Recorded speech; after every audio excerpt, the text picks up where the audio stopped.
상이 진짜 않고 여기 앞에서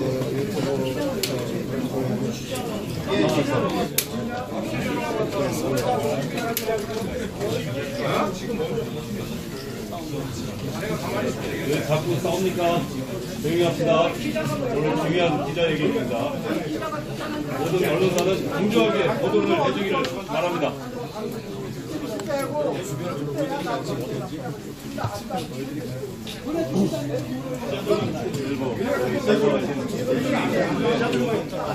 바로 쓸 방송을 하나요? 외치고 있습니다. 공정한 보도를, 국민을 위해서 공정한 보도를 해주기를 바랍니다. 10시 전에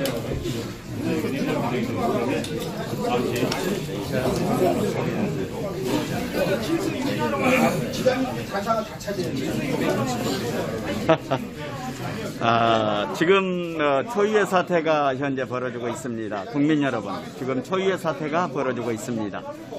그래도 대한민국의 양심이 살아있다고 하는 거 얼마나 지금 희망적이고 소망적인 얘기겠습니까? 대한민국의 양심이 살아있다고 하는 거. 예.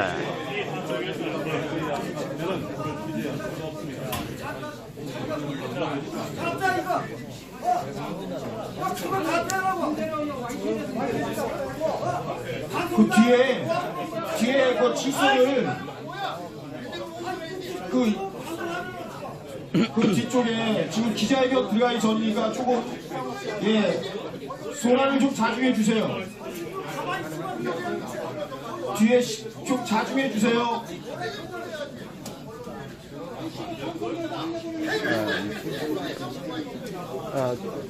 기존 여기 싸우고 그러네.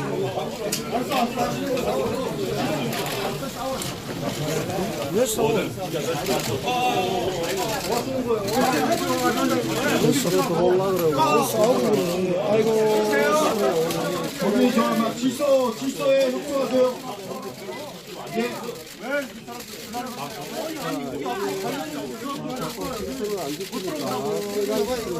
이 안쪽으로 들어올 수 없어요. 앞쪽에는 꽉 찼습니다. 예, 기자분들 앞쪽에는 꽉 찼어요. 싸우는 거 하나에 저 기자들이 다른 때처럼 달려드는 예, 그 기자님들 협조해 주세요. 이 앞쪽에는 지금 꽉 찼어요. 야, 기자님들 저 협조하시고요. 예, 지금 기자회견 곧 시작합니다.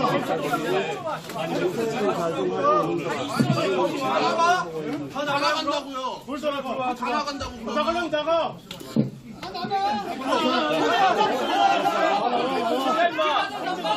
야, 협조해 주세요. 지켜놔도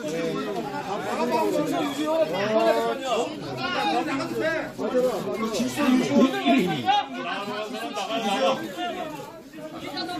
이걸 말고. 내가 좀 해주세요. 지금 방송에서 지금까지 뭐 했는데?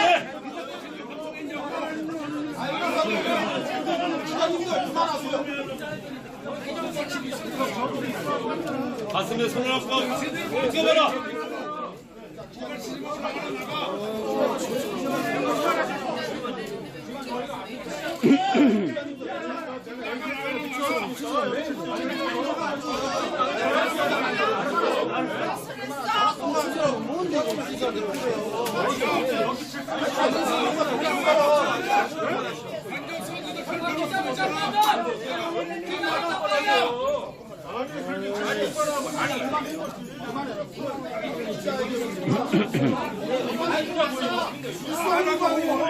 앞에 자리 시간이 많은데 자리가 없어요.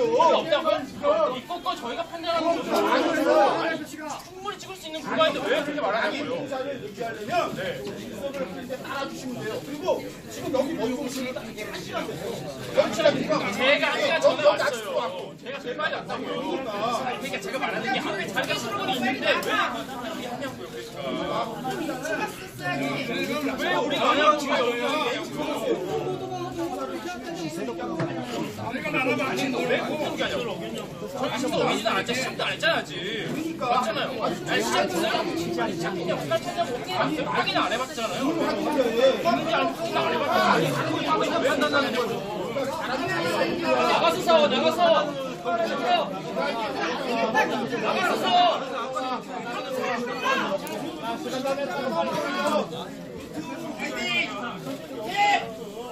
자, 기자님들 저 자리 정렬하세요.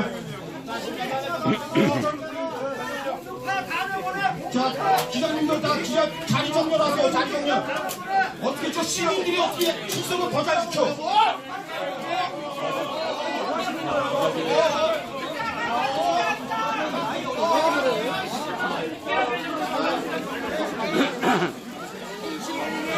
야, 쓰레기 기자! 쓰레기 기자 나가야!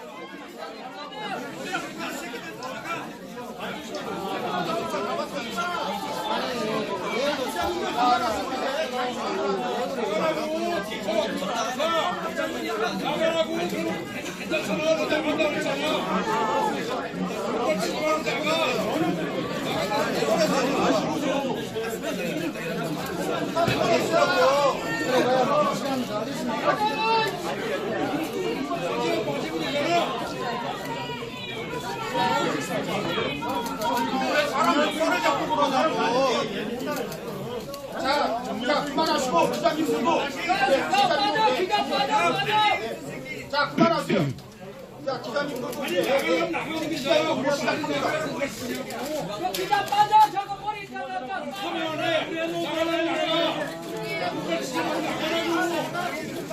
나간다고 왜안 나가? 우리 나갈 거야.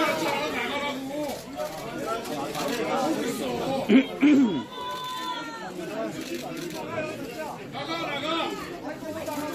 다른 거 아니고요.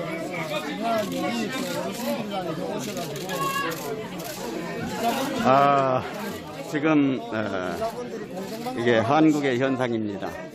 그동안에 얼마나 이렇게 기자들이 해왔으면은 애국 국민들이 분노를 했겠습니다.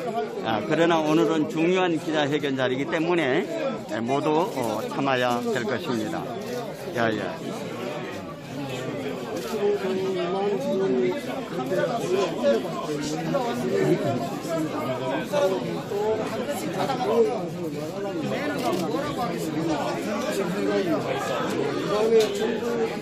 거짓 방송만 이 사람들이 스타도 아닌 사람이 얼마나 사실대로 저도 마음을 쉽게 하는 사람들이 있는 것 같아요. 그러면 안 되는 거예요. 저럴수록 그 매너를 지켜주고 해야지. 뭐 여기 자기 개인이 세를 낸 것도 아니고 씨발 무슨 누구는 찍고 누구는 못 찍고. 조금 앞으로 가셔야지. 한 사람이 또 싸우면 그냥 그 한 사람으로 끝나야지. 여기저기서 한 목소리씩 다 내니까 뭐 18개들이 모인 것도 아니고.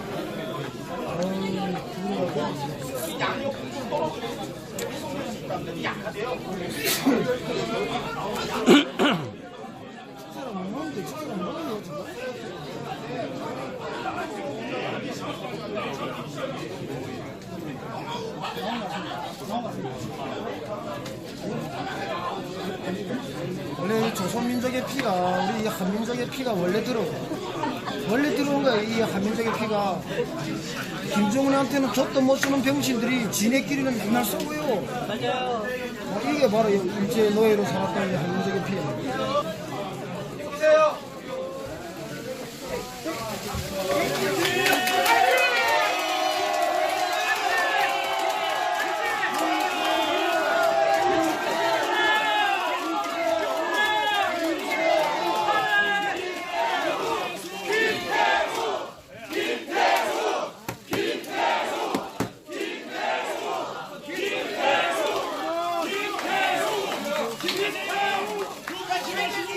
사람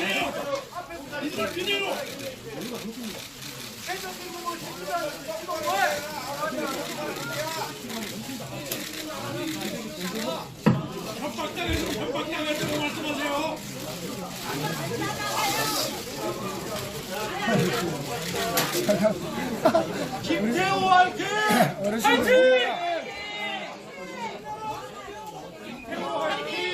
김태호 멋지다! 힘내시고! 힘내시고! 용기 실으세요!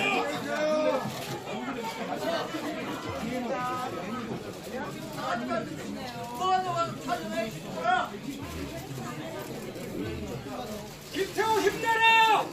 공정방송해 공정방송! 공정방송 안 하고! 문재인의 보정선거 왜 보정하느냐? 자기 쳐서 정권 잡은 문재인 사태! 김태호 화이팅! 김태호 화이팅! 힘내세요! 네네. 지금 곧 기자회견 시작하도록 하겠습니다. 오늘 너무 많이 오셔가지고 제가 이제 사회자 속이 아니고 이 자리에서 사회를 보도록 하겠습니다. 김태호 잘생겼다! 예, 저는 김태우 수사관 변호인 중 한 명으로서 오늘 기자회견 사회를 맡은 강재훈 변호사입니다. 안녕하십니까. 오늘 이렇게 기자회견을 하게 된 이유는 공익 제보자인 김태우 수사관이 비리 혐의자로 매도당하고 있는 작은 사항을 속과할 수 없고 언론에 보도된 내용 중 사실과 다른 부분은 공식적인 자리에서 이를 바로잡아야 할 필요가 있다고 생각되어 이렇게 자리를 마련하게 되었습니다. 기자회견 순서는 먼저 김태우 수사관이 공식 기자회견문을 낭독하고 그 이후에 기자님들이 궁금해하는 사항에 대해 질의응답 시간을 갖도록 하겠습니다. 그리고 오늘 기자회견에서 김태우 수사관이 알고 있는 사항이라든가 내용들을 전부 알려드리기는 시간 관계상 어렵기 때문에 주요 내용 위주로 말씀드릴 것임을 알려드리고 나머지는 차후에 다시 시간을 내서 말씀드리도록 하겠습니다. 예, 김태우 수사관 변호인입니다. 기자회견을 진행할 텐데요. 김태우 수사관이 본인이 직접 기자회견문을 작성을 했고 오늘 발표를 할 것입니다. 장내에 계신 우리 기자분들, 그리고 또 일부 시민들도 계시는데요. 가급적이면 김태우 수사관의 말에 귀를 기울여 주셔야 합니다. 그렇기 때문에 어떤 기자회견 도중에 연호를 하시거나 좀 소란해지는 일이 생기면 우리 기자회견에 그게 도움이 안 됩니다. 그래서 김태우 수사관을 성원하신다면 정숙하게 좀 경청을 해주시기를 부탁드립니다. 간단하게 취지를 말씀드리면 김태우 수사관은 공익신고자로서의 신분을 가지고 있음에도 불구하고 법적인 보호를 받지 못했다. 그리고 심지어는 최근에 대검의 징계 절차 중지 가처분 신청이 1시간 만에 신청 접수 1시간 30분 만에 기각 결정이 변호인에게 송달되는 사상 초유의 일이 있었습니다. 그리고 그 이전에 대통령이 기자들에게 개인 비리 차원으로 사실상의 수사 지침을 내렸고 그래서 그런 부분에 대해서 변호인 그리고 김태우 수사관도 기자회견을 할 필요가 있다 이런 판단에서 부득이 기자회견을 하게 되었다라는 것을 말씀드립니다. 회견문을 우리 수사관이 낭독하겠습니다. 카메라는 좀 앉아. 앉았습니까? 저는 그게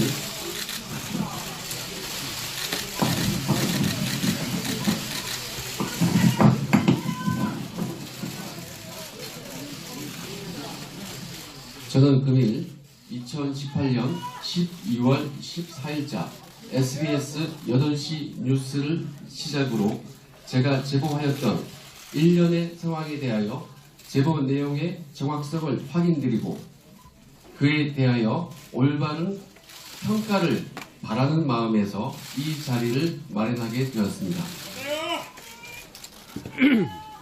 저는 청와대 특감반에서 세계 정부 연속으로 근무하면서 친여, 친야를 가리지 않고 비리가 포착되면 집중적으로 첩보를 생산하는 자세를 견지하여 왔습니다.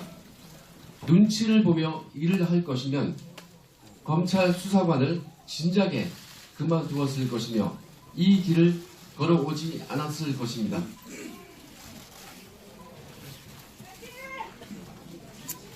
미관 말직이지만 첩보 생산이라는 은사를 받은 것에 깊이 감사하고 이 일을 사랑하였지만 이 정부에서 저는 친여권 실세들에 대한 감찰 첩보를 지속적으로 생산하였다는 이유로 탄압을 받고 급기야 제가 하지도 아니한 지인 사건을 조회했다는 이유로 표적 감찰을 받았습니다.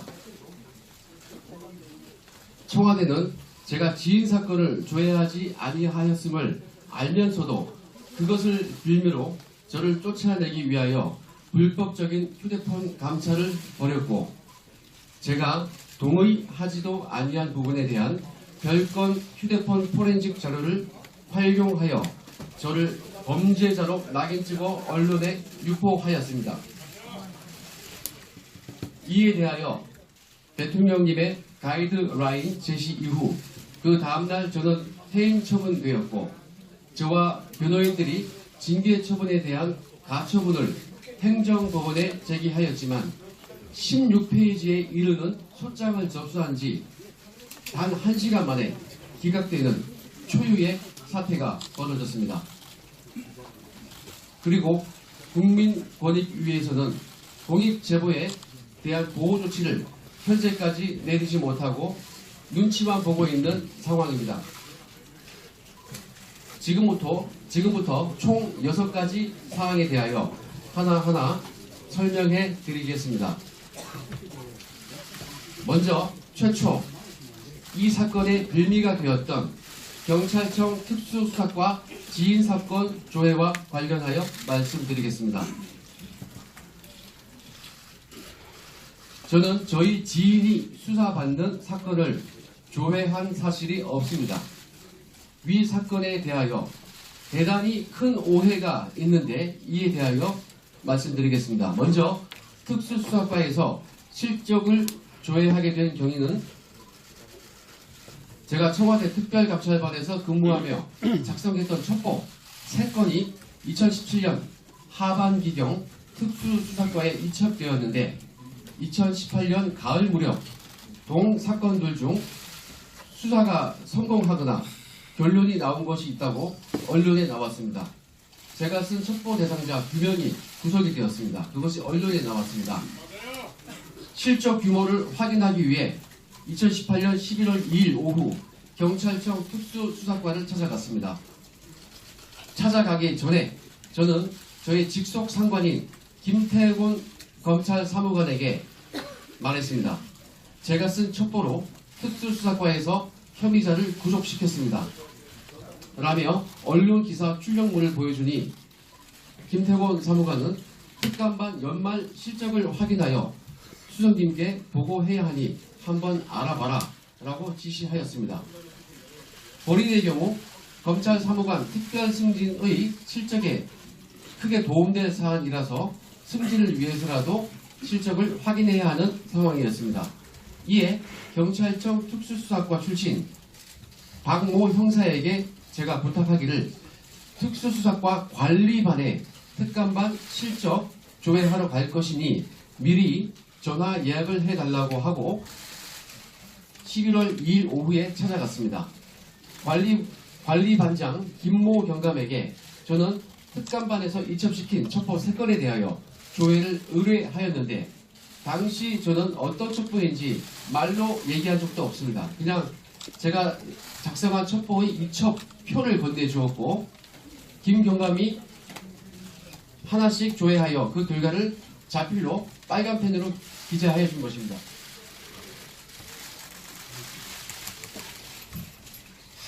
제가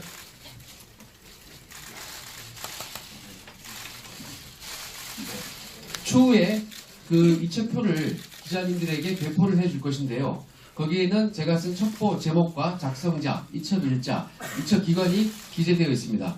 제가 어떤 것을 조회 의뢰하였는지 그 첩보 제목이 나와 있고요. 그거에 대해서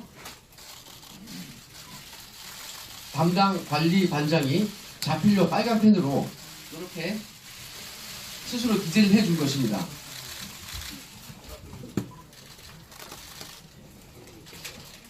요 표 밑에 이 표와 파랑 글씨만 제가 가져갔던 것이고 이걸 보고 아예 건네줬습니다. 그리고 그 김경감이 이걸 보고 자발적으로 빨간 글씨와 같이 자필로 기재를 해준 것입니다. 당시 몇 분 걸리지도 않았고 첩보 제목을 제 입으로 말할 필요도 없었습니다. 제가 무엇을 조회했는지, 조회 의뢰했는지, 그리고 경찰관이 무엇을 조회를 해주었는지에 대하여 이런 물증이 저는 있습니다. 그 과정에서 저희 지인이 관련된 사건을 제가 묻거나 지인의 이름이나 지인의 회사는 일체 언급한 사실이 없습니다. 이 사진 파일에 기재된 첩보들 중에서 두 번째, 국토부 관련 첩보가 문제가 된 것인데 위 첩보는 오히려 저희 지인이 저에게 제보를 해준 사건입니다. 그러므로 그 지인이 수사를 받은 사건이 전혀 아닙니다. 그런데 반대의 상황이 언론에 오보가 났습니다. 경찰청 방문 직후 경찰청의 누군가가 반부패 비서관에게 전화하여 제가 조회하지도 아니한 지인 사건을 조회 의뢰했다라면서 엉뚱한 항의를 했습니다. 나중에 감찰까지 받고 나서 제가 하도 이상해서 그 박 형사에게 물어봤습니다. 그랬더니 박 형사 왈 특감반에 실적 조회하러 간다고 말을 전한 것이 아니고 그분이 실수로 제가 점검하러 왔다고 잘못 얘기해가지고 이 말을 전해들은 경찰관들이 기분이 나빠서 저를 엉뚱하게 오해한 것으로 저는 추정하고 있습니다. 최근 위 특수수사과 경찰관들이 진실을 말하고 있고 대검 감찰본부에서도 제가 지인 사건을 조회하거나 그 회사에 대해서 조회한 것이 아니라는 것을 진술한 것으로 알고 있습니다. 이에 대하여 조선일보 기자들이 위 경찰관들을 직접 취재한 결과 제가 지인 사건을 조회하거나 그 사건에 개입한 사실이 없다는 것을 배포한 자료에 있는 기사와 같이 확인하였습니다. 그 기사의 내용 중 중요 사항만 얘기하면은 경찰 측은 김 수사관이 해당 시점에 경찰청을 찾은 건 맞지만 최 씨에 대한 언급은 전혀 없었다. 경찰 관계자는 본지 통화에서 김 수사관이 최 씨에 대해 전혀 언급하지 않았다.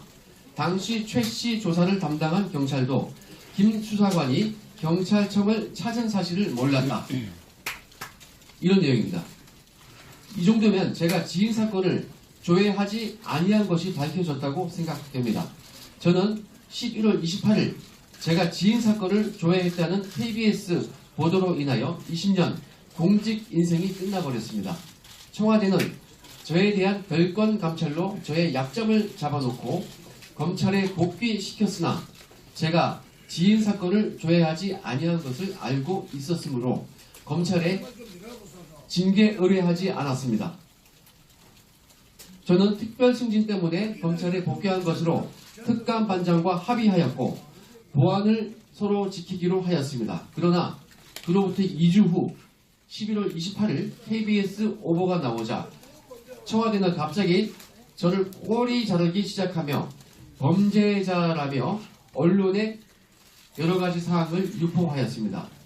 이에 저는 본인의 명예를 지키고 청와대의 직권남용, 직무유기 등의 범죄 행각을 공익을 위해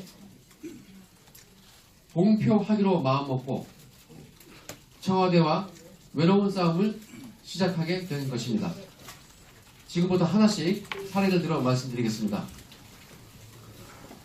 조국 수석의 인사검증 실패 사례에 대하여 말씀드리겠습니다. 지난해 마지막 날 국회 운영위원회 당일 조국 수석이 인사검증 관련하여 7대 원칙에 맞게 인사검증을 하였고 원칙에 벗어난 인사는 한 명도 없다고 주장했습니다. 그러나 과학기술자문회의 부의장 염한웅의 경우 음주운전 취소 전력이 2회 있었음에도 불구하고 청와대는 2017년 8월 30날 임명을 강행하였습니다. 저는 염한웅이 임명된 직후인 2017년 9월 1일 염한웅이 음주운전으로 2회 면허 취소되었다는 내용의 감찰 보고서를 올렸고 9월 6일자에도 추가로 보고하였습니다. 이에 따르면 청와대는 염한웅에 대한 부의장 임명을 취소했어야 하는데 그러하지 않았습니다. 저희 보고 이후 며칠 뒤 9월 11일자 경향신문에서 이 사실을 지적하였습니다. 앞서 문재인 대통령은 2017년 5월 29일 수석보좌관 회의를 주재하면서 정치자금법 위반, 선거법 위반, 그리고 음주운전 등을 5대 비리보다 더 큰 문제로 거론한 바 있습니다. 5대 범죄는 병역 면탈, 부동산 투기, 위장 전입, 세금 탈루, 논문 표절입니다. 염한웅의 음주운전 전력은 정지도 아닌 취소만 2회였습니다. 위 경향신문 기사를 보면 염한웅 부의장이 말하기를 청와대도 인사검증 과정에서 음주운전으로 본인이 2차례 면허 취소 처분을 받은 사실을 알고 있었다라고 하였습니다. 그럼에도 불구하고 임명을 강행한 것은 청와대가 스스로 정한 원칙을 저버린 행위입니다. 조국 수석과 대통령께서 염한웅의 음주운전 2회 취소 사실을 알고도 임명을 강행했다면 이보다 더 큰 문제는 없을 것입니다. 경향신문 기사에 따르면 조국 수석은 인사검증 과정에서 이를 알고 있었던 것이 분명합니다. 그런데 대통령께서 이를 모르고 임명을 강행했다면 조국 수석은 대통령께 보고하지도 않은 것입니다. 만약 대통령께 보고하지 아니하였다면 심각한 직무유기입니다.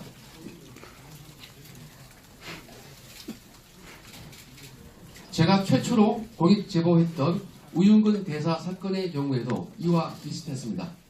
저의 감찰 보고서를 박형철 비서관으로부터 전해들은 조국 수석은 비서관에게 확실하냐고 물었고 확실하다는 비서관의 대답에 조 수석이 임종석 비서실장에게 보고하자 임 실장이 사실로 확인되었으니 대책을 당부해야겠다라고 말했습니다. 이 부분은 언론에도 나와 있듯이 서로 임 실장과 우윤근 대사가 말이 맞지 않아서 보고받지 않았다는 임 실장의 말과 달리 우 대사는 임 실장과 통화를 했다고 시인한 바 있습니다.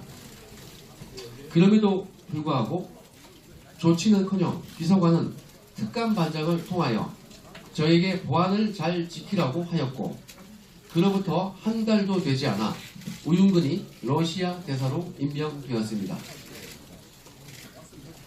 이것도 염한웅 건과 마찬가지입니다.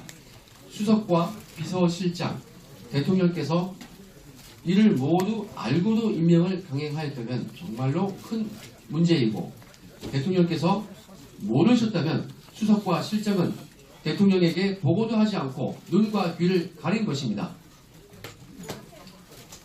인사와 관련하여 제가 올린 감찰 보고서는 모두 묵살되었는데 그 대상자를 말씀드리면 우윤근 러시아 대사, 염한웅 부의장, 김상균 철도시설공단 이사장이 대표적입니다. 이번 정부의 인사검증 또는 감찰 과정에서는 공통점이 하나 있습니다. 바로 대상자 또는 감찰 혐의자에게 혐의 내용을 직접 물어보는 것입니다. 잘못한 사람이 예, 제가 잘못했습니다 라고 스스로 시인하는 경우가 얼마나 있겠습니까?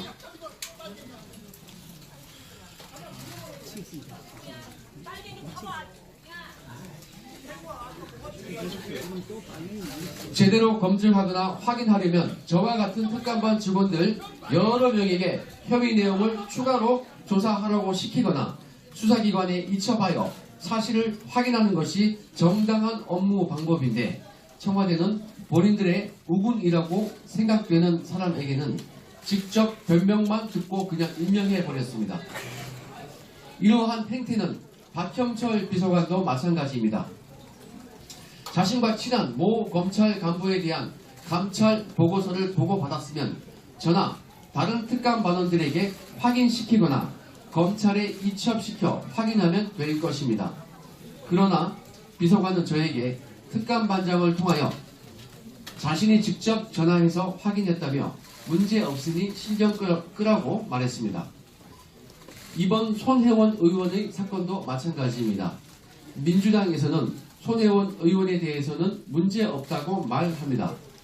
공정하게 일을 처리할 마음이 있다면 손혜원 의원의 말만 듣고 그대로 믿어주기보다는 공정한 방법으로 정밀조사를 하는 것이 맞습니다. 저와 같은 약자에게는 엄정한 잣대로 처벌하고 자신들의 잘못은 감싸주는 행태가 반복되고 있습니다. 우리에게는 사찰 DNA가 없다는 발언, 그런 발언은 자신들은 절대로 잘못이 없다는 교만함에서 비롯된다고 생각합니다.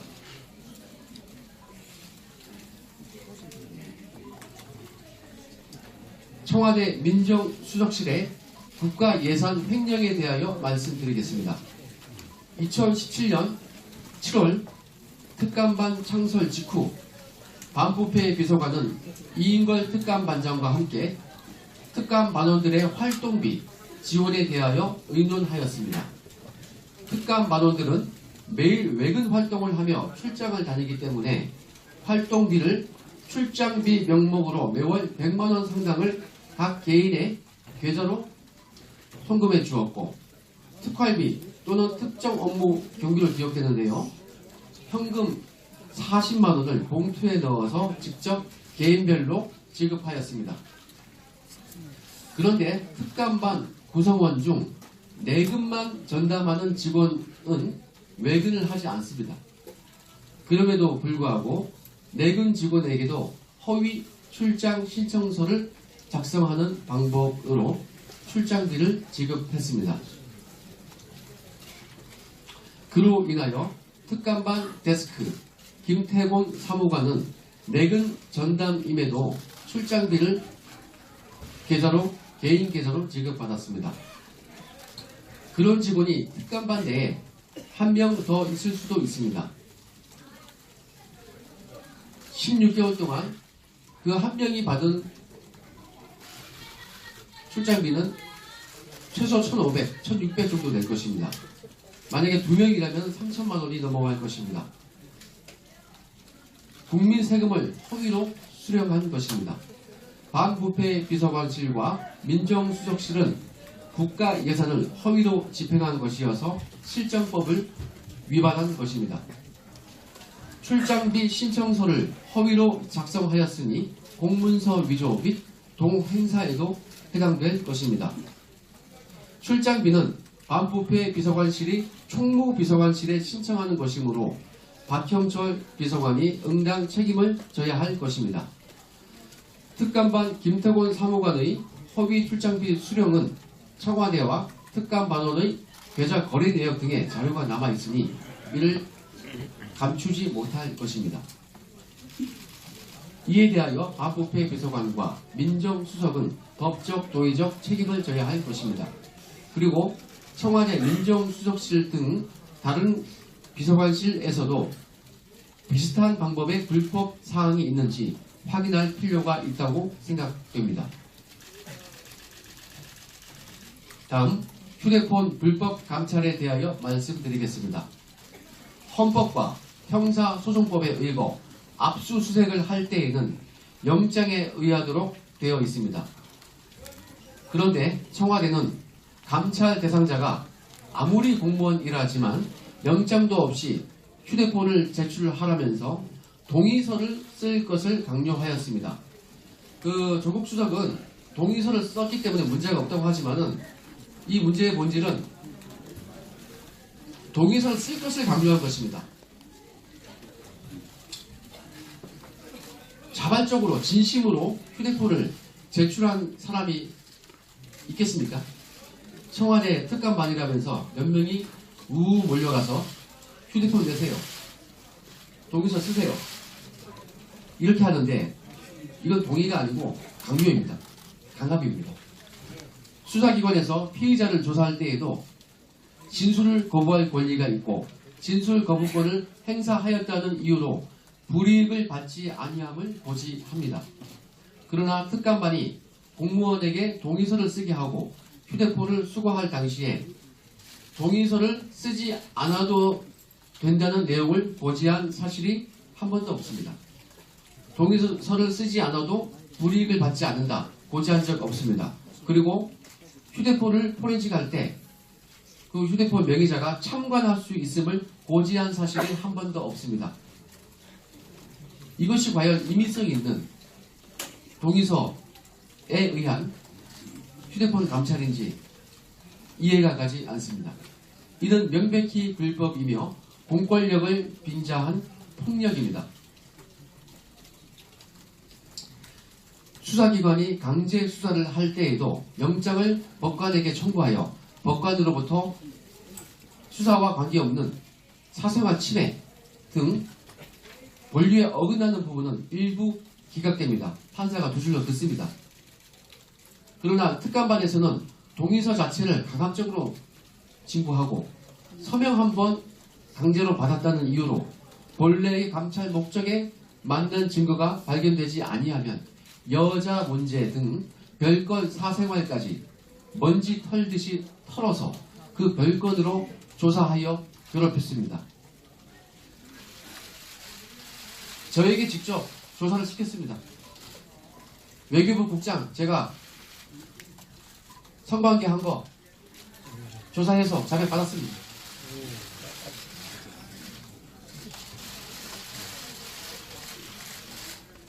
저에게 그러한 일을 시켰습니다.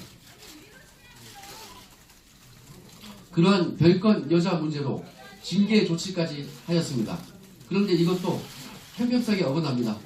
모 국장은, 잘 나가는 국장은 그냥 아프리카 인근의 대사로 정보 조치만 하고 어떤 사람은 그 사람은 참여정부에서 일했기 때문에 아마 그런 조치를 받은 것 같습니다. 반면 박근혜 정부에서 일했던 같은 외교부 간부는 모 심의관은 비슷한 문제로 징계까지 받았습니다. 똑같은 외교부 직원인데 잣대가 다릅니다. 예. 저의 경우 6급 이하라고 감찰받고 비리자로 낙인 찍어 내쳤습니다. 예. 같은 잣대가 아닙니다.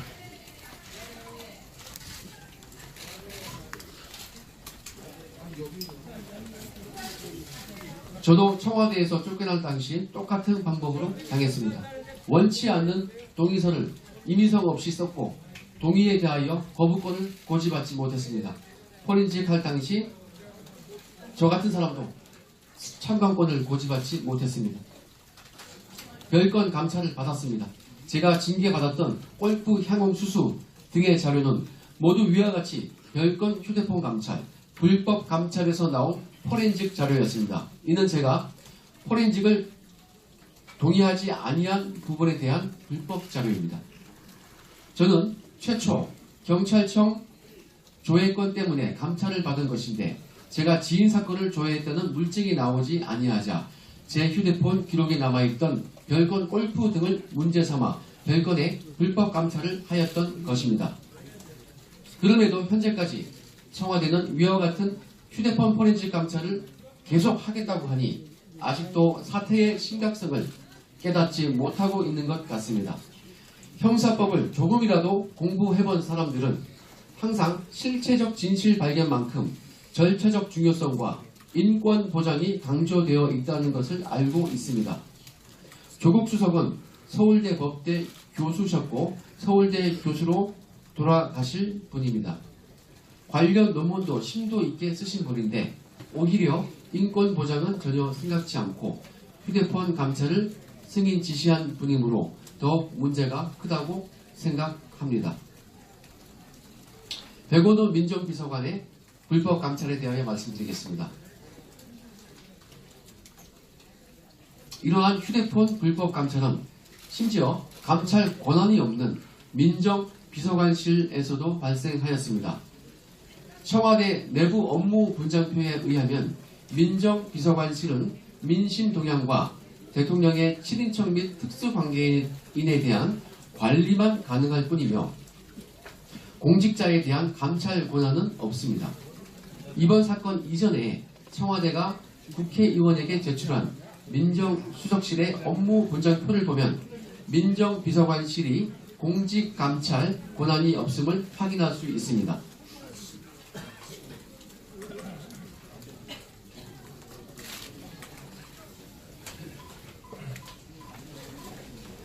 이것은 제가 저희 지휘를 통하여 입수한 민정수석실 업무 분장표입니다. 이것은 제 사건이 발생하기 전에 작년에 그 국회의원실에서 입수한 것이라고 합니다. 이 업무 분장표를 보면은 분명히 민정비서관은 국정 관련 여론 수렴 및 민심 동향 파악, 대통령 친인척 및 대통령 주변 인사에 대한 관리라고 되어 있습니다. 이 표에 의하면 업무 분장표에는 민정비서관실이 공직자를 감찰할 수 있다는 내용이 전혀 없습니다. 그럼에도 백원호 비서관은 민정비서관실 직원에게 지시하여 2018년 10월 2일 해양경찰청 운영지원과의 인사책임자, 인사팀장 및 상훈 담당자 등에 대하여 휴대폰과 컴퓨터를 강압적으로 제출받고 포렌직을 한 후 소환조사까지 하였습니다. 공직감찰 권한이 없음에도 불구하고 특수부를 방불할 정도로 조사를 진행하였습니다. 이는 제가 직접 목격하였기 때문에 알고 있고 관련 증거도 충분히 가지고 있습니다. 또한 백원호 비서관은 이뿐만 아니라 특감반에서 수집한 정보 중에 업자들 간의 이권 분쟁이라는 이유로 킬당한 것에 대하여 특감반장과 저에게 경찰에 이첩하도록 압력을 행사하였습니다. 백원호 민정비서관은 업무적으로 저희들의 특감반장이나 저의 직속 상관이 아닙니다. 옆부서입니다. 지휘받을 이유가 없습니다. 제가 그때 작성한 첩보는 2017년 8월 23일 작성했던 해수부 공직자, 정치인 관련 해운업 비리 첩보였습니다. 김무성과 김기춘도 언급되어 있는 첩보였습니다. 2017년 8월 하순경 제가 작성한 윗 첩보가 이인걸 특감반장에 의해서 보류된 바 있는데 이거는 너무 민간 업자들과의 문제고 좀 예민한 문제가 있어서 보류가 되었습니다. 이에 대하여 9월경 백원호 비서관이 이인걸 특감반장에게 말했습니다. 특감반에 김태우라고 있느냐? 김태우가 좋은 첩보를 썼다고 하는데 왜 이첩을 하지 않느냐? 라고 질책하면서 수사기관에 이첩하도록 지시하였습니다. 당시 이인걸 특감반장은 민정비서관에게 질책을 받은 직후 벌개진 얼굴로 저를 찾아왔습니다. 그리고 저에게 미안해하는 표정으로 위와 같이 민정비서관으로부터 질책당한 내용을 이야기해주면서 경찰에 이첩시킬 테니 그때 그 첩보의 제보서와 증빙자료를 준비하여 건네주면 반부패 비서관실에 근무하는 문모 경정을 통하여 경찰청에 이첩하겠다고 하였습니다. 이에 제가 제보서와 그 첩보의 제보서와 증빙자료를 목차별로 정리하여 이인걸 특감반장에게 건네주었고 이인걸 반장은 해당 자료를 문모 경정을 통해 경찰청으로 이첩시켰습니다. 그로부터 약 한 달 후 2017년 10월경 민정비서관실 윤모 총경이 저에게 전화를 하였습니다. 전혀 몰랐던 분인데 그때 저에게 휴대폰으로 전화가 왔습니다. 하는 말이 민정비서관님이 이첩하라고 지시한 것이 있다고 하는데 그 사건 진행 상황이 어떻습니까? 라고 제게 물었습니다. 이에 대하여 저는 그 사건은 그 같은 경찰관인 문경정이 경찰청에 이첩시켰으니까 문경정에게 물어보세요 라고 대답했습니다. 이처럼 백원우 비서관은 다른 비서관실 직원들에게 특정 사건의 이첩을 강요한 뒤 사건의 진행 상황까지 체크하였던 것입니다. 특감반장은 당시 저에게 위 첩보의 제보자가 백원우 비서관 측에 전화한 것 같다고 저에게 얘기해 줬습니다. 그 후 2017년 10월 하순경 경찰청 특수수사과에서 해양수산부 공직자 등 관련자들을 소환 조사한 것으로 알고 있습니다. 백원우 비서관은 공직감찰 권한이 없음에도 불법으로 감찰을 시행하고 위와 같이 타 부서의 업무에 압력까지 행사한 것입니다. 이에 대해서 저와 관련된 사람을 고소했는데 무고가 아닐까 생각하고 있습니다. 다음 민간인 사찰 등 불법 사찰에 대하여 말씀드리겠습니다. 민간인 사찰이라기보다는 정확한 표현은 불법 감찰이 맞다고 봅니다. 민간인 사찰, 정치인 사찰, 블랙리스트 사찰 등은 모두 불법 감찰의 범주에 포함됩니다. 청와대는 민간인 사찰에 대한 언급이 나오면 불순물로서 모두 폐기했다고 하였습니다. 그리고 저를 두고 하는 얘기가 지난 정부의 민간인 사찰 습성을 버리지 못하고 민간인 정보를 들고 보고하기에 엄청 경고했다. 그러자 김태호가 그 후 경고받고 나서 1년간은 열심히 일하고 아무 문제가 없었는데 1년 후에 다른 데 신경 쓰느라 이상한 보고서를 다시 올렸다는 취지로 설명을 했습니다. 그러나 아무 문제가 없었다는 그 1년 동안 제가 올린 보고서를 보면 거의 매월 민간인 정보가 있습니다. 그 언론에 나온 자료인데 제 동향이나 첩보 104건을 4건의 사진 파일철이 있습니다. 한 6개, 7개 됩니다. 거기에 나와 있는 것을 보시면 제가 지금부터 말씀드리는 그 보고서가 거의 매월 빠짐없이 꾸준히 보고된 것을 알 수 있습니다.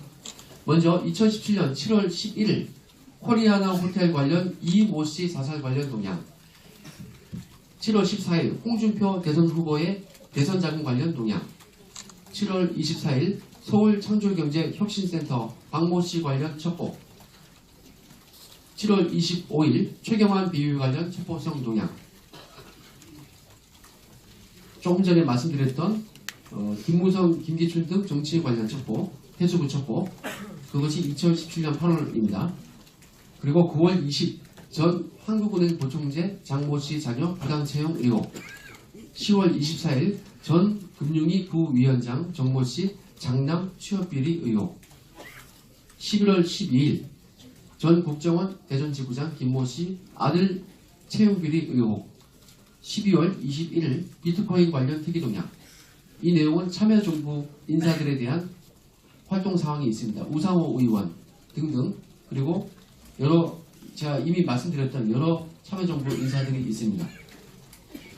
해를 바꾸어서 2018년 1월 19일 고건 전 총리 장남 고모 씨 비트코인 관련 사업 활동 중, 2월 22일 박근혜 친분 사업자 부정청탁으로 공공기관 예산 수령, 5월 18일 우리은행 오비 손모 은행장 맹비난, 6월 25일 대형 시멘트사의 불공정 거래 등 갑질 행위로 몰이, 7월 24일 조선일보 BHA 홍석현 회장 외환관리법 위반 혐의 검토 여부 취재 중, 8월 6일 조선일보 민주당 유모 의원 재판 거래 혐의 취재 중, 8월 27일 진보교수 전모 교수 사감으로 사적 감정으로 VIP 비난, 8월 28일 MB정부 방통위 황금 주파수 경매 관련 SK 측의 8천억 특혜 제공, 이상과 같이 1년간 아무 문제 없이 민간인 정보를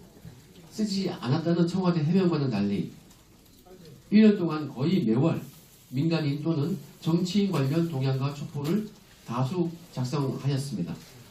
그리고 그들은 사전에 보고받고 보고서를 쓸 것을 지시하고 다시 보고받았습니다. 그리고 청와대는 제가 과기정통부를 지원한 2018년 8월 말부터 한 달간 근신처분을 주었다고 얘기했습니다. 그러나 저는 한 달간 근신을 받은 사실이 없습니다.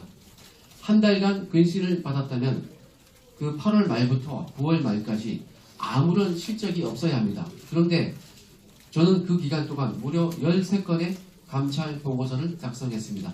이것은 제가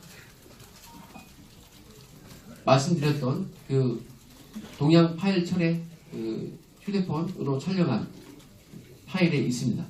감찰 보고서는 매주 한 건 보고하는 것이 저희 기본 임무임을 볼 때 저는 그 근신이라고 하는 기간 동안 무려 4배가 넘게 많은 일을 한 것입니다. 이러한 상황만 보더라도 청와대의 해명이 거짓임을 알 수 있습니다. 그들은 매달 지시 및 승인의 방법으로 저에게 보고서를 받아왔고 심지어 매월 경력금도 10만 원씩 저에게 더 지급해 주었습니다. 그리고 매월 회식 때 박형철 비서관은 저에게 우병우에게 쫓겨난 것에 대하여 한을 풀라, 원 없이 일해라고 하면서 오히려 저의 활동을 독려하며 저의 보고서에 대해 만족해 하였습니다. 그리고 가는 곳마다 김태호 팀장이 우리 전력의 절반 이상이다, 이렇게 저를 칭찬하고 다녔던 시기입니다. 그럼에도 임종석 실장과 조국 수석은 국회 운영위원회에서 보고받은 사실이 없다며 거짓 진술한 것입니다. 그러나 청와대는 이미 민간인 정보를 수집하고 보고받은 것을 언론을 통하여 상당수 시인하였습니다. 청와대는 제가 2018년 6월경에 작성하여 보고했던 대형 시멘트사의 불공정 갑질 행위 관련 첩보에 대하여 공정거래위원회에 이첩했다고 설명했습니다. 정모 전 금융위 부위원장의 아들 채용 비리 의혹 보고서에 대하여도 금감원에 이첩했다고 말했습니다. 박모 서울창조경제혁신센터장의 비리 첩보도 대검찰청에 이첩했다고 말했습니다. 대통령 비서실 직제 제7조에는 특감반의 업무 방식이 명시되어 있는데 그 최고의 조치는 수사기관 이첩입니다. 즉 청와대는 저의 민간인 관련 보고를 받고 사정기관에 이첩한 것인데 한마디로 이는 민간인을 조사하라고 하명을 하는 최고의 조치인 것입니다.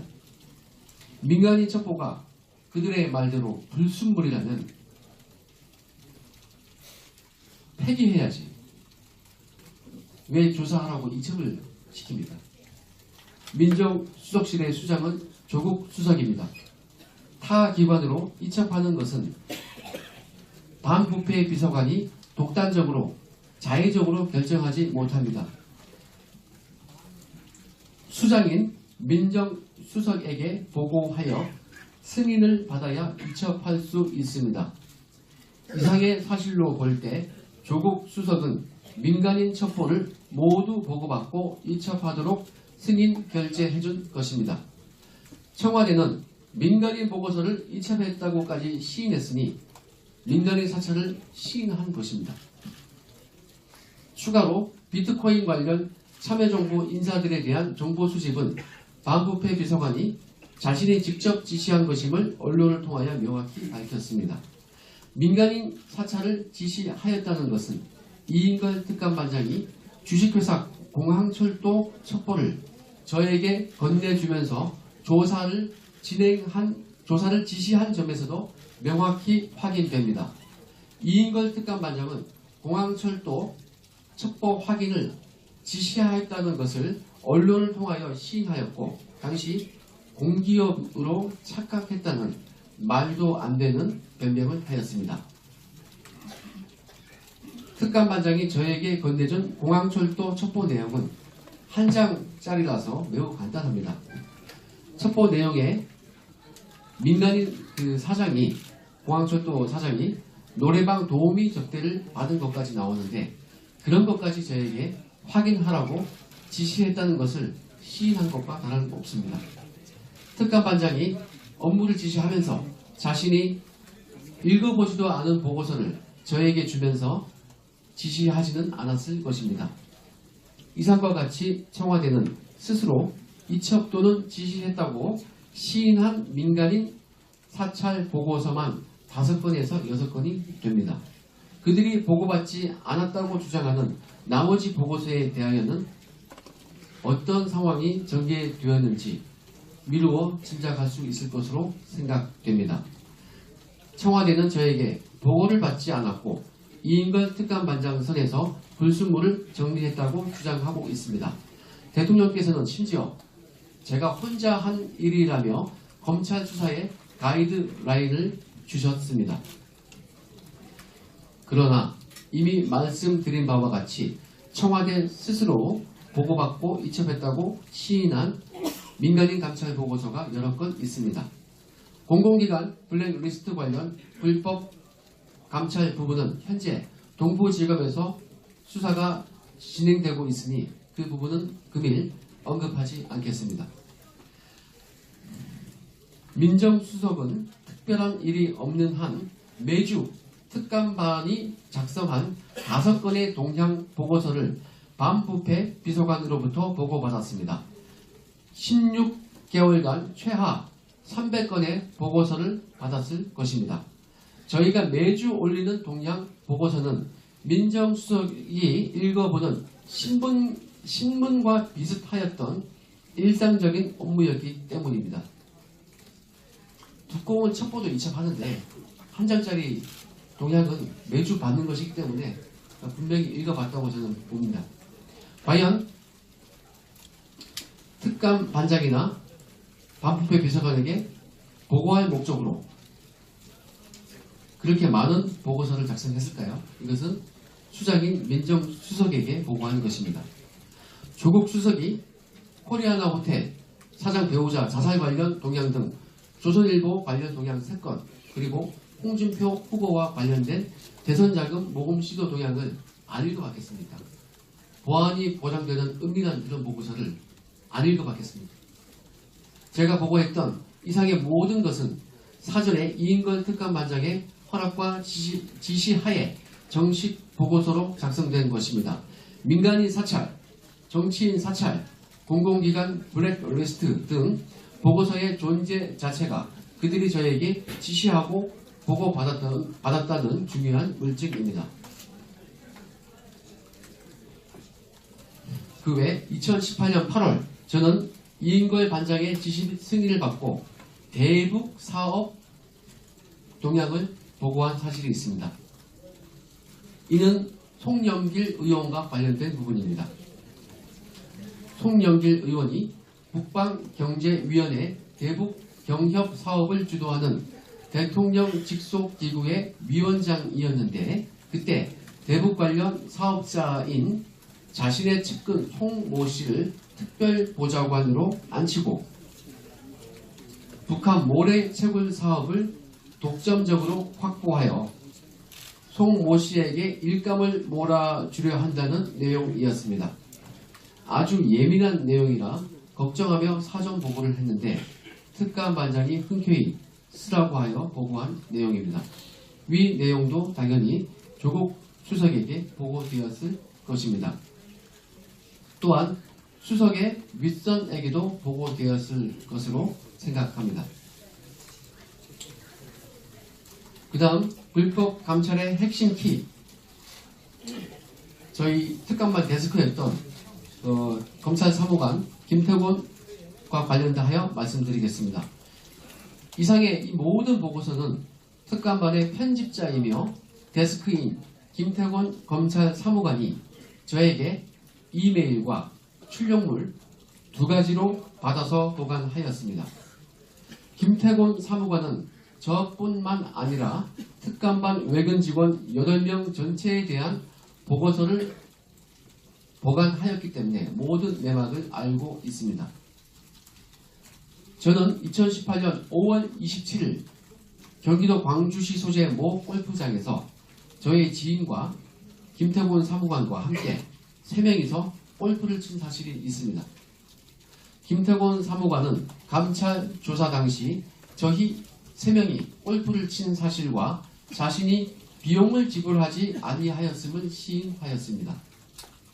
그럼에도 불구하고 저의 직속 상관인 김태곤 사무관은 아무런 징계를 받지 아니하였습니다. 저와 함께 골프를 쳤던 다른 특감 반원들은 경징계라도 받았는데 나이도 저보다 10살 많고 책임있는 간부의 지휘였던 김태곤 사무관에 대하여는 청와대가 징계 통보조차 하지 아니하였습니다. 이는 청와대가 김태곤 사무관이 폭발력 있는 위치인 것을 알고 있기 때문에 그의 폭로를 막기 위해서입니다. 이를 볼 때 저에 대한 감찰과 징계가 처음부터 불법 감찰이고 찍어내기 표적 감찰임을 알 수 있습니다. 그리고 얼마나 형평성이 없는지 알 수 있을 것입니다. 다음 박형철 비서관과 조국 수석 관련 특이사항을 말씀드리겠습니다. 청와대의 심히 불공평한 감찰 행태는 또 있습니다. 제가 보고한 검찰 간부 관련 감찰 보고서에 대하여 박형철 비서관은 그 간부가 자신의 동문이자 연수원 동기라는 이유로 직접 전화하여 감찰 내용을 누설한 바 있고 이에 대하여 지난 연말 국회 운영위원회에서 조국 수석은 박형철 비서관에 대하여 감찰을 검토하겠다고 했으나 현재까지 박형철에 대하여 감찰이나 징계 절차를 진행했다는 말을 듣지 못하였습니다. 고위공직자에 대한 비리 첩보가 묵살된 것을 공익을 위하여 알린 저에 대하여는 수사기관에 고발까지 했던 청와대가 조직의 내부 비서관이 사익을 위하여 공무상 비밀을 누설한 혐의에 대하여는 제대로 확인하지 않고 있습니다. 박형철 비서관은 특감반 출범 초기 조국 수석을 위하여 충성해야 한다는 말을 자주 하였습니다. 박형철 비서관은 반부패 비서관실 최초 회식 자리에서 이렇게 얘기했습니다. 우리 공식 건배사는 조국을 위하여 그러면 민정아 사랑해 직원들에게 이런 내용을 공지했습니다. 이에 따라 상관들이 조국을 위하여 라고 선창하면 저희 쫄병들은 민정아 사랑해 하면서 폭탄주를 맞았습니다.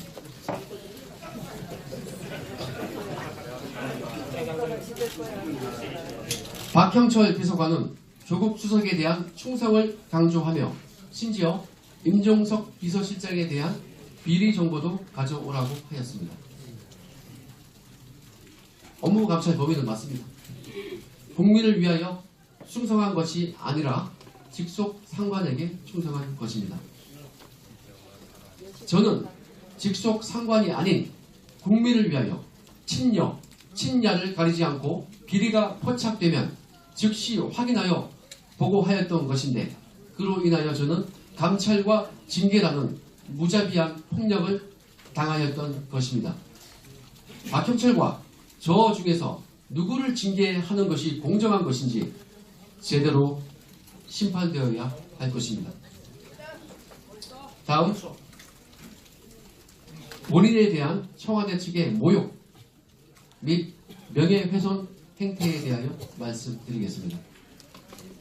윤영찬 전 수석은 저를 두고 그 유명한 미꾸라지라고 비하하였고 특히 민주당 홍익표 수석 대변인은 저를 두고 꼴뚜기로 비유하며 조롱하였습니다. 개인적으로 저희 모친께서는 그 방송을 보고 알아누우셨습니다. 저는 이에 대하여 심한 모욕감과 수치심을 받았으므로 철저히 법적 조치를 취하여 응당의 벌을 받도록 하겠습니다.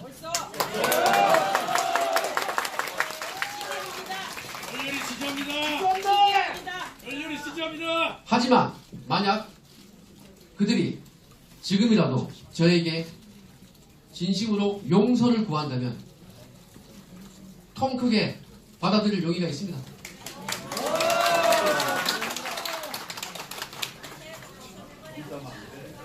마지막으로 검찰 수사 부분에 대하여 말씀드리겠습니다. 첫 번째, 동부지검 고발 사건 관련하여 말씀드리겠습니다. 저는 제가 공표한 청와대의 불법 행위에 대하여 서울 동부지검에서 사실상의 고발인 자격으로 수회 조사를 받았습니다. 열심히 진행하고는 있으나 한편으로는 이인걸, 박형철, 조국, 임종석에 대한 개인 휴대폰을 왜 압수수색하지 않았는지 의문이 가는 것은 사실입니다. 그들은 벌써 휴대폰을 바꾸거나 증거를 인멸했을 가능성이 높습니다. 만약 그들이 떳떳하다면 휴대폰을 바꾸지 않았을 것입니다. 현재 혹은 수사를 받을 시 그들이 휴대폰을 바꾸었거나 무언가 삭제하였다면 객관적으로 매우 의심스러운 상황입니다. 저는 이 휴대폰 감찰에 대해서 경험이 많습니다. 하지만 저는 청와대에서 제 지휘사건 조회 부분에 대하여 감찰을 받을 시 떳떳했기 때문에 제 휴대폰을 버릴 수 있었음에도 불구하고 그냥 제출했습니다. 근데 약속을 지키지 않고 별도 감찰을 했던 것이죠. 만약 그들이 휴대폰을 바꾸었거나 삭제하였다면 객관적으로 의심스러운 상황입니다. 사랑하는 저의 친정 검찰에서 특검까지 갈 필요도 없다는 것을 보여주시길 바랍니다. 끝까지 최선을 다하여 엄정히 수사해 주시기를 촉구합니다. 그다음 수원지검 피고발 사건에 대하여 말씀드리겠습니다. 수원지검에서는 제가 청와대로부터 공무상 비밀 누설로 고발당한 사건을 수사 중에 있습니다. 비슷한 사안으로 2017년 7월 청와대 박수현 대변인이 공무상 비밀 누설로 KB대 문건이었죠. 서울중앙지검에 고발되어 있는 사건이 있습니다. 청와대의 공무상 비밀 누설 혐의에 대하여는 고발된 지 1년 반이 지나도록 압수수색이나 기타 수사를 전혀 진행한 사실이 없습니다. 그러나 저에 대하여는 고발 직후 중앙지검 형사3부 제 사무실을 압수수색하였습니다. 이는 현저히 형평성에 어긋난 것입니다. 저의 공무상 비밀누설 사건도 1년 반 뒤에 압수수색했어야 공정한 것이라고 생각합니다. 저는 해임당했지만 제가 오래 몸 담았고 열정을 다했던 저희 친정 검찰을 사랑합니다. 사랑하는 저희 친정에서 공정하게 수사해 줄 것을 기대합니다. 이상 청와대의 불법 행위와 관련하여 모두 말씀드렸고 기자회견을 마치면서 간단하게 한 말씀 드리겠습니다. 최근 저희 집 앞에 수상한 사람들이 소송되고 있습니다. 초인종을 누르고 그냥 간 경우도 있다고 합니다. 저는 만 6세와 이제 갓 2돌이 지난 아이들이 있습니다. 아내와 아기들이 불안에 떨고 있습니다. 해임도 되었습니다. 많이 불안합니다. 많은 분들께서 감시의 눈으로 지켜주셨으면 합니다.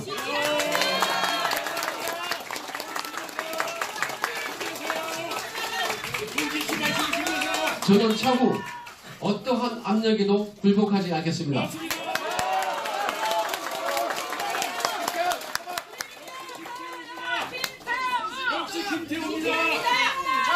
청와대 불법 사찰, 폭압적인 휴대폰 별건 감찰, 직무유기,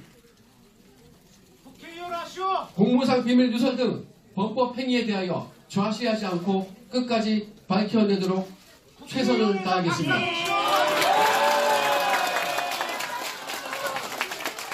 오늘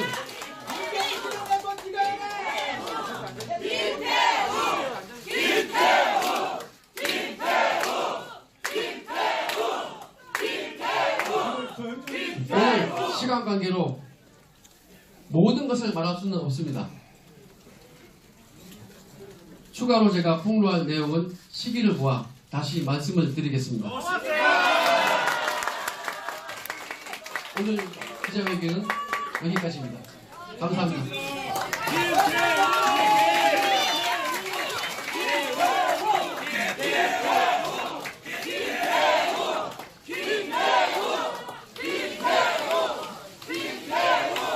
잠깐 장면을 좀 정돈을 하고요. 여기 기자 질문도 받아야 됩니다. 그래서 잠깐 정숙해 주신 데는 감사하겠습니다. 회견문 낭독하는 동안 정숙을 지켜주셔서 대단히 감사합니다. 지금 김태호 수사관은 지금 그동안 비리 혐의자 또는 마치 범죄자로 취급되는 등 여러 가지 불이익을 겪고 있습니다. 그래서 언론에 잘못 보도된 것들을 위해서는 정정 보도를 요청하겠습니다만 너무 광범위해서 오늘 이 기자회견을 계기로 해서 기존에 있던 잘못된 보도 내용들은 언론사에서 자발적으로 좀 정정 보도를 해주셨으면 대단히 감사하겠습니다. 오늘 기자회견은 그동안에 언론에 잘못 인식되어 있고 보도되어 있던 부분에 대한 김태호 수사관 개인의 반론 보도 내지는 또 정정 보도 청구권에 근거한 것이라는 것을 말씀드립니다. 그리고 김태호 수사관이 그 공익 제보자, 공익 신고자로서 법적으로 최대한 보장받을 권리가 지금 제대로 보장받고 있지 못합니다.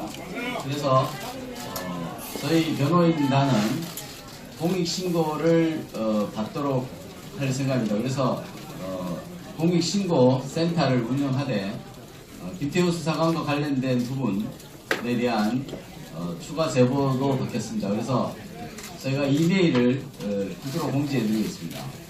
영어로 public return입니다.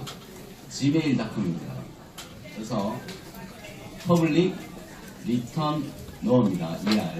return. 제보를 부탁드리겠습니다.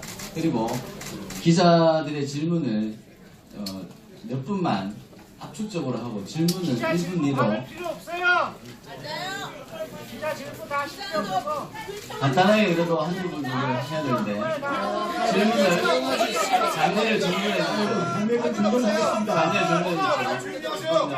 오늘 이 기자회견은 시민들을 상대로 한 것이 아니고 우리 기자분들을 위해서 마련된 자리인 만큼 그렇게 뒤에서 목소리를 높이시면 도움이 안 됩니다. 그 목소리를 높이시는 것은 도움이 안 됩니다. 진정하세요.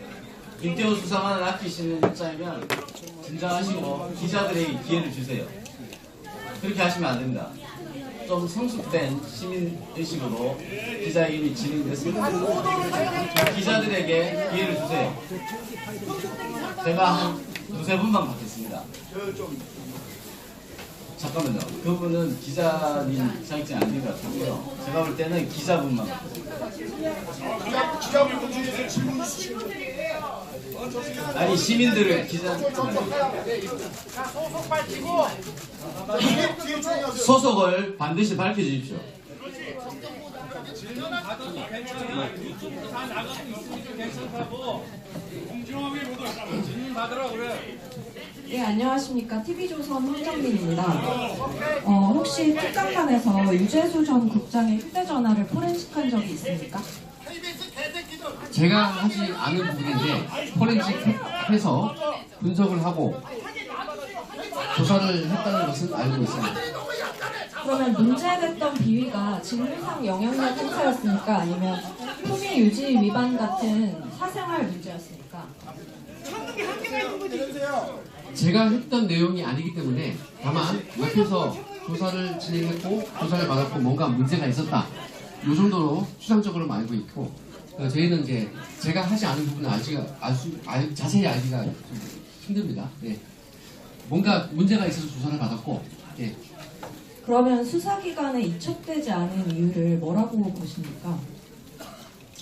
저는 제 개인적인 판단에서는 제가 이미 아까 낭독할 때 말씀드린 바와 같이 잣대가 다릅니다. 우리 편입에는 감싸주고 남의 편입에는 철저히 찍어 누릅니다. 그러면 그 내용에 대해서 혹시 알고 계시다면 그 포렌식 결과에 금융회사 대표와의 스폰서 관계를 보여주는 내용이 있었습니까? 저도 그 정도로 추상적으로만 알지 그 자세한 내용은 제가 작성한 것이 아니라서 예, 추상적으로 아시더라도 혹시 관련된 내용이 있었는지만 확인해 주시기 바랍니다. 뭔가 부적절한 것이 있었다는 걸로만 알고 있습니다. 다만 제가 한마디 드리면은 유재수에 대해서 뭔가 감찰적인 측면에 문제가 있어서 사표를 썼겠죠. 근데 그 처리 과정이 참 형평성에 어긋납니다. 그리고 청와대 측의 반응을 보면 유재수가 어떤 혐의에 대해서 문제가 있었냐라고 기자님같이 질문을 이미 했습니다. 그에 대해서 청와대 측에서 하는 말이 그것은 그분의 프라이버시다. 예, 이렇게 얘기했습니다. 예. 예, 그리고 국회에서 그 유재수 전 국장에 대한 자녀 그 유학비 대납 의혹이 제기됐었는데요. 저 아는 바가 없습니다. 죄송합니다. 네. 네, 이상입니다. 예. 지금 장난 좀 소란스럽고 하기 때문에 기자분들의 질문은 저희들이 우리가 갖고 있는 기자단의 그 자료를 공유하는 것으로 대신 하는 게 좋겠습니다. 오늘 기자회견은 저희 추가적인 자료나 이런 것들을 저희가 질문을 저희 변호인단이나 연락을 해주시면 오늘 그 회견문에 대한 것들을 공유를 하도록 하겠습니다. 회견문을 보내드릴 테니까 거기에 대한 질의사항이 있으면은 변호인 쪽이나 문의해 주시면 성실하게 답변하는 것으로 기자들의 질문은 가능하도록 하겠습니다. 오늘 기자회견은 이것으로 모두 마치는 게 좋습니다.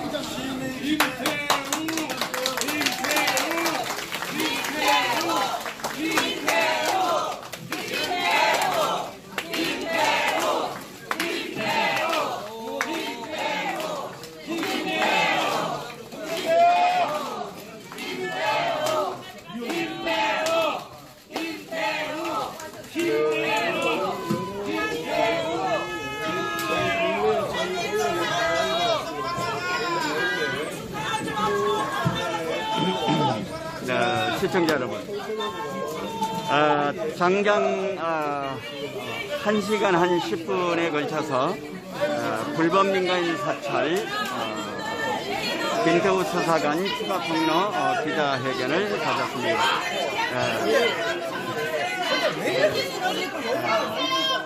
기자회견을 가졌습니다.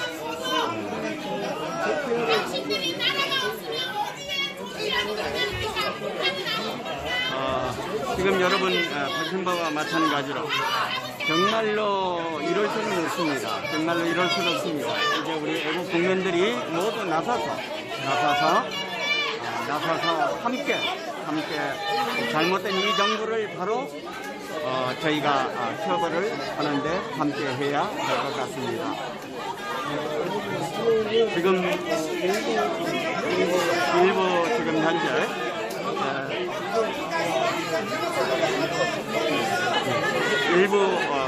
지금 현재 외국 국민들께서 흥분하신 모양입니다.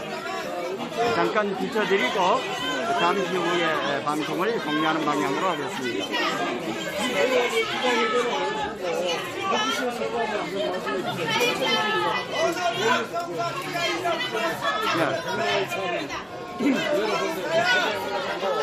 분노를 느끼지 않으셨다면 정말 대한민국 국민이 하는 것입니다.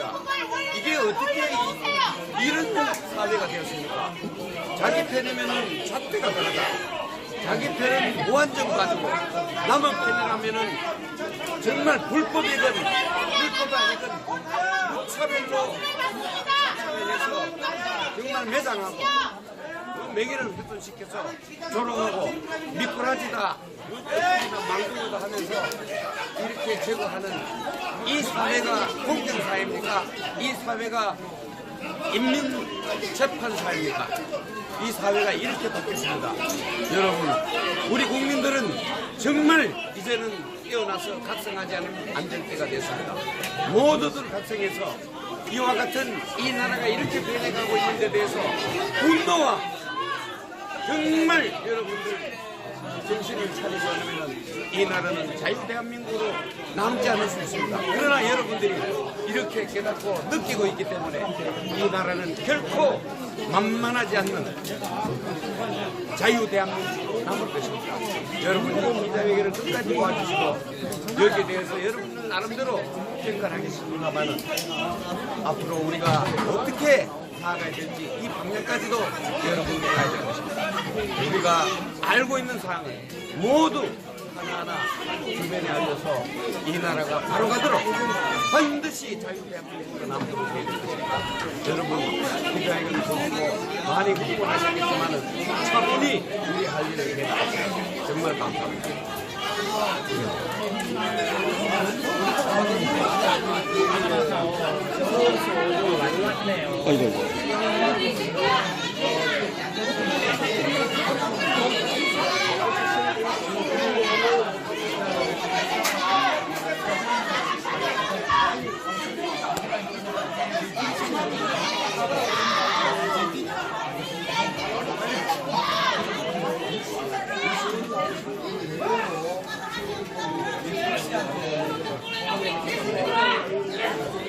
흥분하신 우리 애국 국민들이 기존 지상파, 그러니까 지상파 카메라 기자들, 그리고 데스크에서 현재 기사를 작성하고 있는 기자들을 향해서 지금 그동안 접근하셔서 지금 현재 이렇게 참 심한 말씀을 하고 계시는데 이거는 참 안타깝습니다.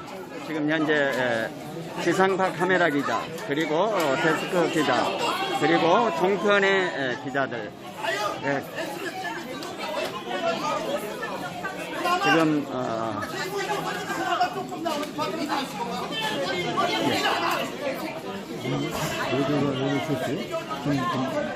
아직 못 받았어요. 하나 봐.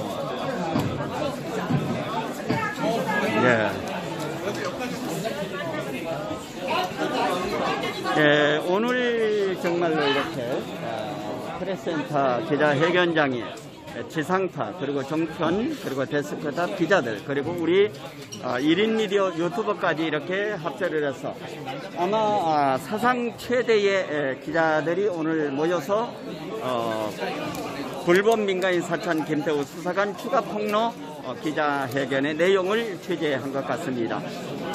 지금까지 시청하시고 채팅 댓글 함께 남겨주신 시청자 여러분, 그리고 구독자 여러분 대단히 감사합니다.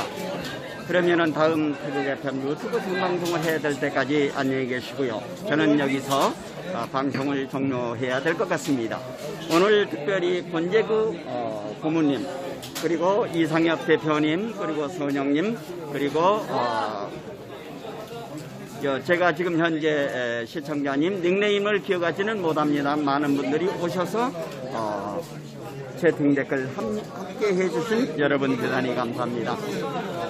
여러 애국자님들이 계실 때, 애국자님들이 함께 하실 때 이 대한민국은 바로 잡아나가리라고 생각이 되어집니다. 여기에는 지금 현재 지상파, 그리고 신문사의 데스크에 종사하고 있는 기자들이 오늘 기자회견 내용을 제 나름대로 지금 노트북에 정리를 하고 아마 본사로 지금 기사 송고를 하기 위해서 열심히 하고 있는 모습을 여러분께서는 보고 계십니다. 그래도 이 대한민국에 양심이 살아있다고 하는 것, 거짓은 시차만 있을 뿐 언젠가는 밝혀진다고 하는 이 엄연한 사실입니다. 이제 이렇게 김태우 수사관 그리고 신재민 사무관이 양심 선언을 해서 잘못돼 가고 있는 이 나라의 유정자의 그 민낯을 드러냈습니다. 우리 애국 국민들이 함께 하셔서 바른 대한민국, 법치가 살고 자유 경제 시장이 활성화되는 대한민국을 찾아 나가는데 우리 애국 국민들이 끝까지 함께 해 주실 것을 당부드리면서 이상으로 태국 FM 유튜브 생방송을 여기서 모두 종료하겠습니다. 안녕히 계십시오. 먼 미국에서 시청하시고 후원까지 해주신 우리 선영님 대단히 감사합니다. 안녕히 계십시오. 예, 여기서 방송을 종료합니다. 안녕히 계십시오.